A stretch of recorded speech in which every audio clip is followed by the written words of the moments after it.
ብዙዎቻችን የምንኖረው የሌላውን ሰው ህልም ነው። ሰው ምን ይለኛል በሚል ፍርሃት ታስረን የራሳችንን እውነተኛ ማንነት ቀብረነዋል።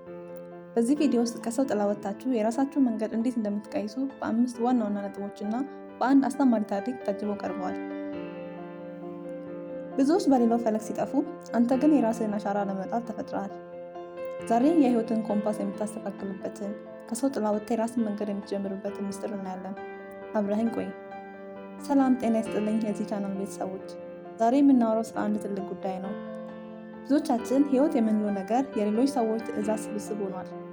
ትምህርት ስንመርጥ፣ ስራ ስንይዝ፣ አልፎ ተርፎ የትዳር አጋር ስንመርጥ ሰው ምን ይለኛል የሚለው ጥያቄ ሰንሰለት ሆኖ አስሮናል። ነገር ግን ዛሬ ያንን ሰንሰለት የምንበጥስበት ቀን ነው። ዛሬ የራስ መንገድ እንዴት እንደሚቀየስ በዝርዝር እናያለን። አንደኛ፣ ራስን የመፈለግ ጥበብ። ራስን መፈለግ ማለት አዲስ ስብዕና መገንባት ሳይሆን በአመታት ሂደት ውስጥ በላያችን ላይ የተጫኑብን ጭቃዎች መጥረግ ነው። የልጅነት ድምፅን መመለስ።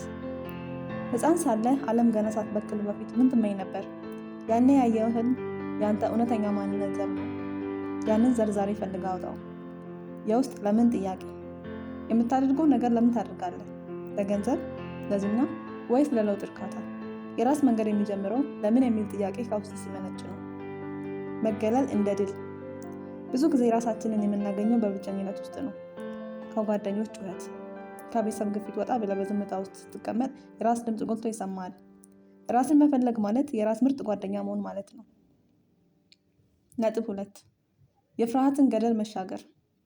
የራስን መንገድ ስትጀምር መጀመሪያ የሚቀበልህ ጭብጨባ ሳይሆን ፍርሃት ነው። የመጀመሪያው ፍርሃት ብቸኝነት ነው። የራስን መንገድ ስትመርጥ ብዙ ሰው ላይከተል ይችላል።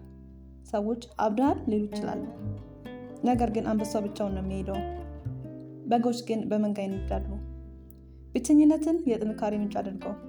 የውድቀት ስነ ልቦና። በራስ መንገድ ላይ ስትወድቅ ተሳስቻለሁ አትበል፣ ተምሬያለሁ በል። ውድቀት ለሚቀጥለው እርምጃ ግብአት ነው። ድህነትን መናቅ። ብዙ ሰው በለመደው ድህነት ውስጥ ታስሮ ይቀራል። ነገር ግን እውነተኛ እድገት ያለው ካለመድኩ አደጋ ጀርባ ነው። የራስ መንገድ አደጋ አለው፣ ነገር ግን ዋጋው ነፃነት ነው። ሶስተኛ፣ የጽናትና የዲሲፕሊን ህጎች። መንገዱን መጀመር ቀላል ነው፣ መጨረስ ግን ለጥቂቶች ብቻ የተሰጠ ጸጋ ነው። የ1% ህግ። በየቀኑ 1% ብትሻሻል በአመት መጨረሻ ላይ ከነበርክበት 37 እጥፍ ትበልጣለህ። ትልልቅ ለውጦች የሚመጡት በትንንሽ እና ተከታታይ እርምጃዎች ነው።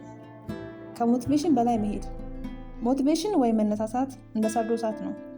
ቶሎ ይነዳል፣ ቶሎ ይጠፋል። ዲሲፕሊን ግን እንደ ከሰል ነው። ለረጅም ጊዜ ሙቀት ይሰጥሃል። ስሜቱ በማይመች ቀን እንኳን ስራን መስራት ስትችል መንገዱ ያንተ ይሆናል። ትኩረት ወይም ፎከስ። በአንድ ጊዜ 10 መንገድ አትጀምር። አንዱን መንገድ ምረጥና ጥለህ ውጣ። ትኩረትን እንደ ሌዘር ብርሃን ካደረከው ድንጋዩን መብሳት ትችላለህ። ነጥብ 4 ትምህርታዊ ታሪክ። የወጣቱና የቅርጻ ቅርጽ ባለሙያው። በአንድ ወቅት በአንድ ተራራ ስር የሚኖር አንድ ወጣት ነበር። ወጣቱ በጣም ግራ የተጋባ ነበር። ለምንድን ነው የሚኖረው ብሎ ሁልጊዜ ራሱን ይጠይቃል። በአንድ ወቅት የንግድ መርከብ ላይ ተሳፈረ። ነገር ግን ባህሩን ጠላው። ሌላ ጊዜ ጦር ሜዳ ሄደ። ነገር ግን ሰይፉን አልወደደውም።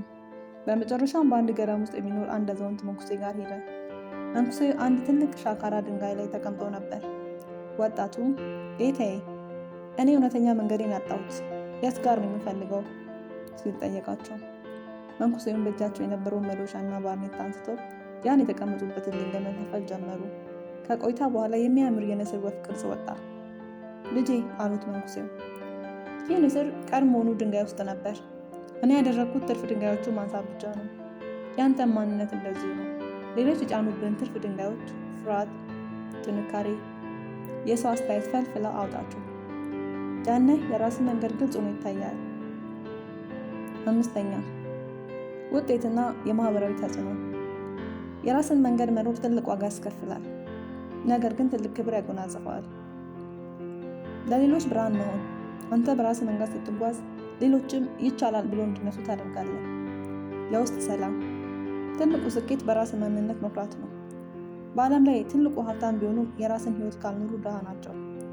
ታሪክ መስራት። ዓለም የምታስታውሳቸው የራሳቸው መንገድ የፈጠሩትን እንጂ የሌላውን ፈለግ የተከተሉትን አይደለም። አሻራን ዛሬን አኑር። የውስጥ መንገድ ርቀት እንጂ እርካታ አይሰጥም። ያንተ መንገድ ግን ጠባብ ቢሆንም መጨረሻው አንተነት ነው። ዛሬ የመጀመሪያው እርምጃ ውሰድ። ይህ ቪዲዮ ህይወትን እንዲቀይር ከፈለግ አሁኑኑ ሰብስክራይብ አድርግ፣ የደውል ምልክቷን ተጫን። ይህ ጉዞ አብረን እንድንጓዝ ቪዲዮ ላይክ በማድረግ እና ለምትወደው ሰው ሼር በማድረግ ቤተሰባችንን አሳድግ። በሚቀጥለው ቪዲዮ እስከምንገናኝ በራስ መንገድ ላይ በጽናት ተጓዝ። ቻው።